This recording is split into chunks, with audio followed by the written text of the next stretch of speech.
So, Adrian, I know you didn't have really a big rushing total against Oklahoma, but are there things from the running game that you sort of got to that you can take forward for the rest of the year? Yeah, definitely. The guy we just had up here, Travis Vokalek, I think he brings a really good dynamic to our running game, and that's in the way he's able to block. And I think he helps us out in that department. And there are certain elements we were able to get going that we hadn't in games past that we're definitely going to carry over. Adrian, Travis said that he prefers 12 personnel, and obviously, so he likes Naturally. being out there. But you personally, just what do you think about that, having two tight ends out there? Yeah, well, I love it. It's really not my job to say what personnel goes out and what we do here and there. My job's to do. So that's what I do. And but I will say I love having 12 personnel. I love having Travis and Austin, two huge targets for me, two reliable guys. So no complaints from me. Adrian, how much do you guys need a breakthrough game or win like this week now against Michigan State? Yeah, well, we definitely need it. Going down the stretch here, every game is a need win for us. That's how we're approaching it. And we know any given Saturday we can win those games. So we need to approach each game with the same intensity we did the Oklahoma week. Objectively speaking, understanding that there's things you want to do better on an offense. What do you think you guys have done pretty well through 4 games on offense? Yeah, there's a couple things. I would say some of the stuff we really need to get cleaned up is just finishing drives. Need to be cleaner, less penalties at times, shooting ourselves in the foot at times. But I will say we've had more explosive plays this year, and that's a big component of our offense that has gotten a lot better. Do you chalk that up to anything in particular?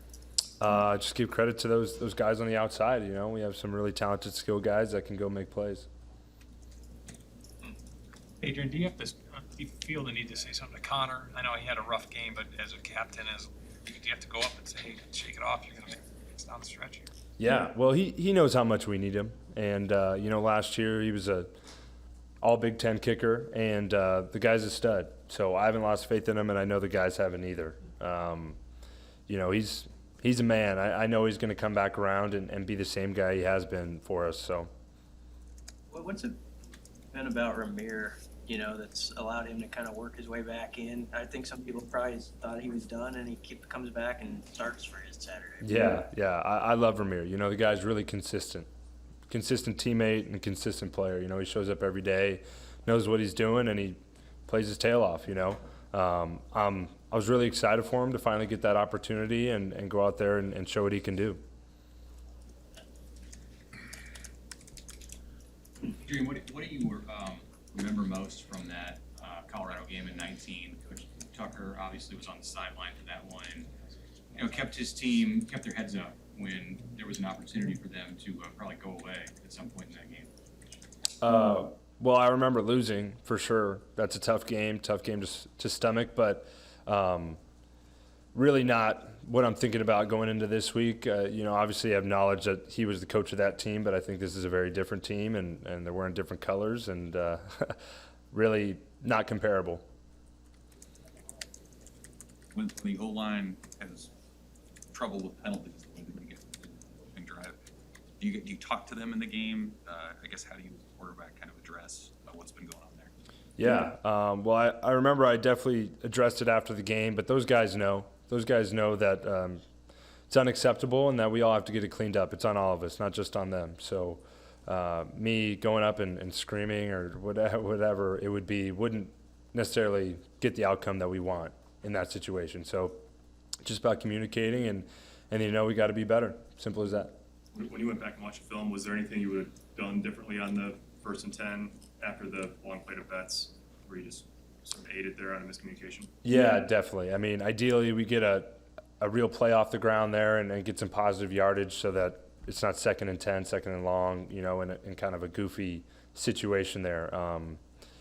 Just communication, all of us. So we all got to be better on that one. Anything else for Adrian, can you tell us real quick what your thoughts are on Michigan State and what you've seen out of them through their first few games? Yeah, well, they're a hell of a team. They're a tough team, and they're going to fight. They've played really well so far this year. I'm excited to go play a night game and go play in that atmosphere. Never been to East Lansing, so I know the guys are excited about it. I'm excited about it, and it'll be a fist fight. Adrian, you're the first quarterback in Nebraska history to have 4 seasons of 1,000 passing yards. When you think about who's come before you, just what does that mean to you? And you've done a lot statistically. Do you ever sit back and reflect on that kind of stuff and records you've broken? Yeah, well, there's a lot to do right now. You know, there'll be a time for reflection, and I'll have that time for sure. But right now, it's all about doing, all about executing, and there's a lot more that I want to accomplish. You know, stats are cool, but at the end of the day, it's about winning. So we got to do that. Thank you, Adrian. We'll have one more player here before Coach Frost with Ben Skilly. Thanks, Adrian.